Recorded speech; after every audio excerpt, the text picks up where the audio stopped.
मुंबई से नागपुर जाने वाला पुराना राष्ट्रीय राजमार्ग, हाईवे 27। दिन में यह बस सड़क है, रात में यह किसी और का इलाका हो जाता है। खास तौर पर किलोमीटर 143 से 150। ड्राइवर इसे कहते हैं मौत का मोड़। कोई साइन बोर्ड नहीं, कोई चेतावनी नहीं, लेकिन पुराने ड्राइवर नए लड़कों से बस इतना कहते हैं। अगर रात 2 बजे के बाद रेडियो अपने आप बंद हो जाए तो समझ जाना तुम उस हिस्से में घुस चुके हो। और उसी रास्ते पर था राजू यादव, जो नया नया ड्राइवर बना था। लंबी मूंछ, गहरी आंखें, सख्त आवाज। राजू फोन पर बात करते हुए कहता है अरे साहब, डर वो सिर्फ कमजोर लोगों के लिए होता है। अब मैं फोन रखता हूँ, मैं आधे रास्ते में हूँ। ट्रक में सीमेंट की 280 बोरियां। बारिश रुक रुक कर हो रही थी।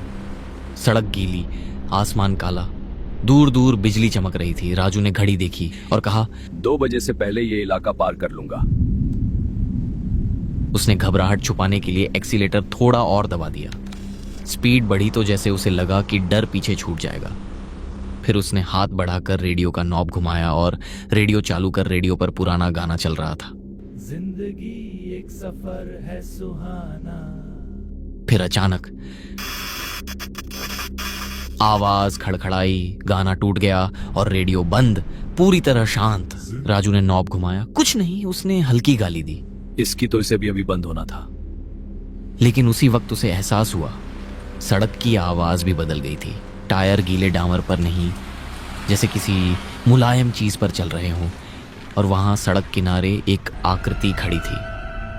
हेडलाइट्स ने सामने फैले अंधेरे को चाकू की धार की तरह चीर दिया और उसी रोशनी की सफेद पट्टी में सड़क किनारे एक आकृति खड़ी दिखाई दी।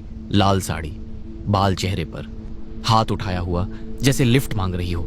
राजू ने भौहें सिकोड़ ली। इस जंगल में ये अकेली औरत? राजू ने अचानक ट्रक की रफ्तार धीमी कर दी। हेडलाइट की रोशनी अब सीधे उस पर पड़ रही थी। ट्रक धीरे धीरे उसके पास पहुंचा। लाल साड़ी पूरी तरह भीग चुकी थी, बाल चेहरे पर चिपके हुए थे और अजीब बात, उसके पैर दिखाई ही नहीं दे रहे थे। राजू का पैर ब्रेक पर गया, लेकिन उसने दबाया नहीं। उसने स्टीयरिंग कसकर पकड़ा और ट्रक आगे बढ़ा दिया। लेकिन जैसे ही ट्रक उसके पास से गुजरा, राजू ने रियर व्यू मिरर में देखा। आईने में उस औरत का चेहरा दिखा। चेहरा पूरा नहीं था, जैसे आधा हिस्सा कुचल गया हो। उसने आगे देखा और खुद को समझाया, कोई चोर लुटेरे होंगे, शायद रात में ड्राइवर को रोकने का नया तरीका। उसने लंबी सांस ली, जैसे अपने ही डर को झूठ साबित कर रहा हो। अकेली औरत बनकर खड़ी हो जाते हैं, फिर गैंग आ जाता होगा। मुझे बेवकूफ नहीं बना सकते। कुछ दूर ट्रक चलाने के बाद राजू ने राहत की सांस ली। हेडलाइट की रोशनी फिर किसी पर पड़ी। वो फिर दिखी। इस बार सड़क के बीच खड़ी थी, ठीक सामने, हाथ नीचे लटकाए हुए, बाल अब भी चेहरे पर। राजू के हाथ अपने आप स्टीयरिंग कस गए। ये फिर से यहाँ कैसे आ गई? उसने हॉर्न बजाया, लंबा, तेज। वो नहीं हिली। राजू ने आखिरी पल में स्टीयरिंग दाहिने घुमा दिया। ट्रक उसके बिल्कुल पास से निकला। जब मिरर में देख तो सिर्फ खाली सड़क। राजू की सांसें अब भारी हो गईं। उसने पानी पिया, हाथ हल्का कांप रहा था।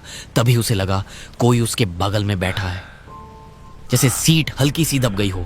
उसने धीरे धीरे गर्दन घुमाई, सीट खाली, लेकिन सीट बेल्ट अपने आप खींची हुई थी, धीरे धीरे, जैसे किसी की छाती पर तनी हो। और राभी राजू के कान के पास ठंडी हवा लगी और बहुत धीमी आवाज आई, रुक जाते तो छोड़ देती। उसने झटके से सिर घुमाया, कोई नहीं। लेकिन ट्रक के अंदर अब मिट्टी की गंध थी, गीली मिट्टी, और खून की हल्की सी लोहे जैसी महक आ रही थी। उसने सामने देखा, सड़क किनारे एक पुराना सा बोर्ड टिमटिमा रहा था, जिस पर लिखा था, कालीचरण ढाबा पर आपका स्वागत है। राजू कुछ सेकंड चुप बैठा रहा।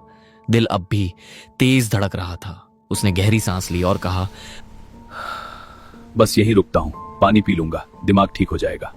उसने खुद फैसला लिया, आगे ऐसे हालत में गाड़ी चलाना ठीक नहीं। धीरे से इंडिकेटर दिया, ट्रक किनारे लगाया और इंजन बंद कर दिया। कुछ पल सन्नाटा रहा।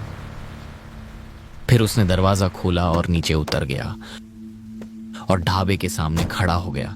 बारिश रुक चुकी थी, पेड़ों से अब भी पानी की बूंदें टपक रही थीं। ढाबे की ट्यूबलाइट हल्की हल्की टिमटिमा रही थी। दरवाजा आधा खुला था, जैसे किसी ने जल्दबाजी में छोड़ा हो। अंदर चूल्हा अब भी सुलग रहा था। आंच धीमी थी, पर जली हुई लकड़ी की गंध साफ आ रही थी, लेकिन कोई नहीं था। राजू ने अंदर आकर देखा, एक प्लेट में रोटी रखी थी। रोटी अभी सूखी भी नहीं थी। साथ में आधा कटा हुआ प्याज पड़ा था। एक कुर्सी उलटी पड़ी थी, जैसे कोई अचानक उठकर पीछे गिर गया हो। और सबसे अजीब बात, हवा बिल्कुल बंद थी, फिर भी दरवाजा हल्का सा हिल रहा था, धीरे धीरे, जैसे सब लोग अचानक उठकर भाग गए हों। राजू ने हिम्मत करके आवाज लगाई, कोई है क्या यहाँ? सन्नाटा, कोई आवाज नहीं। तभी पीछे दीवार पर टंगा आईना हल्का हिला। राजू ने उसमें देखा, पीछे दरवाजे पर लाल साड़ी वाली औरत खड़ी थी। इस बार साफ। उसका चेहरा पूरा कुचला हुआ, उसकी आंखें इंसानी नहीं थी, जबड़ा अजीब टेढ़ा। वो मुस्कुरा रही थी। धीरे धीरे आईने में वो पास आती गई। राजू ने झटके से पीछे मुड़कर देखा, पीछे कोई नहीं। राजू का गला सूख गया।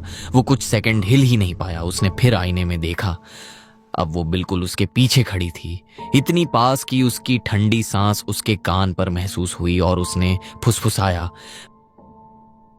मैं जिंदा थी। राजू की रूह कांप उठी। वो जोर से चिल्लाया, आईना टूट गया। कांच के टुकड़े चारों तरफ बिखर गए और ढाबे की सारी लाइटें एक साथ बंद हो गईं। पूरा अंधेरा। राजू जान बचाकर भागा, सीधे ट्रक में कूदा, दरवाजा बंद किया, चाबी घुमाई, लेकिन ट्रक चालू नहीं हो रहा था। चाबी फिर घुमाई, ट्रक का इंजन उसका साथ नहीं दे रहा था। तभी उसे एहसास हुआ, इस बार बगल वाली सीट सच में भरी हुई थी। धीरे धीरे उसने देखा, लाल साड़ी, भीगी हुई, गर्दन उल्टी दिशा में मुड़ी हुई, आंखें सीधे उसकी आंखों में। और वो बोली, अब भागोगे कहाँ राजू? राजू का दिल धड़कना भूल गया। उसने दरवाजा खोला, ट्रक छोड़कर सीधे जंगल की तरफ भागा। पीछे से ट्रक का हॉर्न अपने आप बजने लगा, लंबा, अटूट, जैसे कोई अंदर बैठकर दबा रहा हो। राजू भाग रहा था। पीछे हाईवे पर उसका ट्रक खड़ा था। हेडलाइट्स अब भी जल रही थी। हॉर्न लगातार बज रहा था, जैसे किसी ने अंदर से दबा रखा हो। राजू अंधाधुंध भाग रहा था। अजीब से चीखने की आवाजें आने लगी। आवाजें बदल गईं। हवा नहीं चल रही थी, फिर भी पेड़ों की टहनियां हिल रही थीं, हर कदम भारी। पीछे से वही आवाज।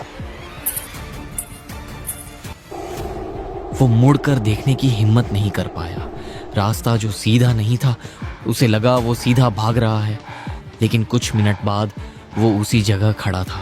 सामने उसका ट्रक दूर से दिखाई दे रहा था। नहीं, मैं तो अंदर भागा था। उसने दूसरी दिशा में दौड़ लगाई। इस बार झाड़ियां और घनी थीं, कांटे हाथों में चुभ रहे थे। अचानक उसके पैर किसी चीज से टकराए। वो गिर पड़ा। नीचे देखा, पुरानी टूटी चूड़ियां वो लाल कीचड़ में आधी दबी हुई। उसका दिल जोर से धड़कने लगा। तभी पीछे से फुसफुसाहट और जोरदार हंसी सुनाई दी। राजू ने पहली बार पीछे देखा। वो पेड़ों के बीच खड़ी थी। लाल साड़ी अब कीचड़ से सनी हुई थी। चेहरा पहले से ज्यादा टूटा हुआ। एक आंख सीधी उसे देख रही थी, दूसरी आंख बंद थी। उसकी आवाज अब चारों तरफ गूंज रही थी। राजू चीखा और फिर से भागने लगा। भागते हुए वो एक खंडहर गांव में जाकर पहुंच गया। अचानक पेड़ खत्म हो गए। सामने खुला मैदान था और उसके बीच एक पुराना उजड़ा हुआ गांव। टूटी दीवारें, छतें गिरी हुई, दरवाजे टेढ़े लटकते हुए। कोई आवाज नहीं, न पक्षी न हवा। राजू अंदर भागा, बचाओ, कोई है, बचाओ मुझे। लेकिन पूरा गांव खाली था। हर घर में धूल जमी हुई। एक घर के अंदर दीवार पर काला निशान था, जैसे आग लगी हो कभी। उसे अचानक महसूस हुआ, ये गांव बहुत पुराना नहीं था, जैसे लोग अचानक इसे छोड़ कर गए हों। राजू एक टूटे हुए घर के अंदर गया।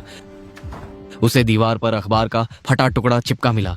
उस पर साफ लिखा था, हाईवे 27 पर ट्रक हादसा, ड्राइवर फरार, स्थानीय लड़की की मौत। नीचे धुंधली तस्वीर, लाल साड़ी। राजू के हाथ कांपने लगे। मैंने नहीं, मैं तो पहली बार। तभी पीछे घर का दरवाजा अपने आप बंद हो गया। सिर्फ टूटी छत से चांद की हल्की रोशनी थी, और उस रोशनी में वो उसके सामने खड़ी थी, अब पहले से अलग। उसने कहा, कुछ याद आया? राजू, राजू पीछे हटने लगा। दीवार से टकराया। भागने का रास्ता नहीं। मैंने कुछ नहीं किया, मुझे छोड़ दो। उसकी आवाज टूट रही थी। वो उसके बिल्कुल पास आ गई, इतनी पास कि दोनों एक दूसरे के आमने सामने थे। उसकी सड़ी हुई सांस उसके चेहरे पर लगी।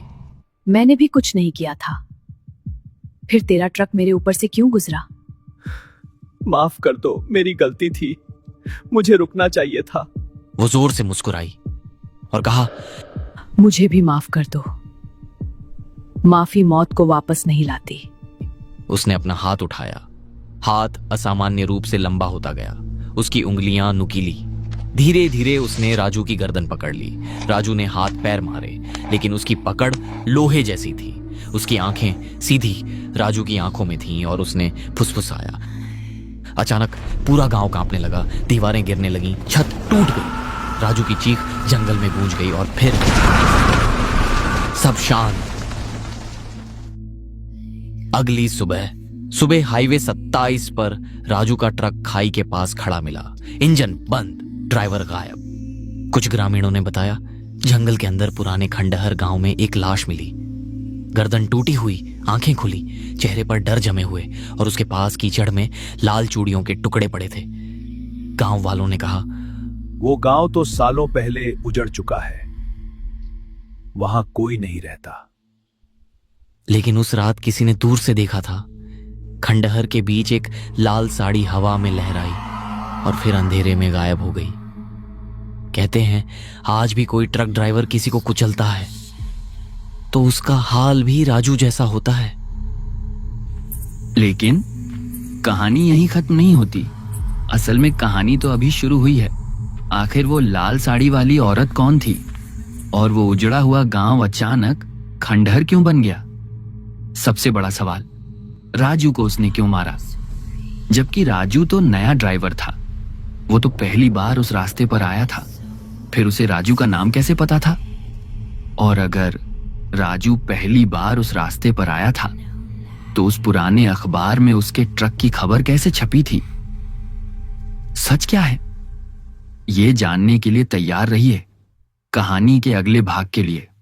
ये कहानी आपको अच्छी लगी तो लाइक करें और ऐसी ही कहानियां देखने के लिए चैनल को सब्सक्राइब करें।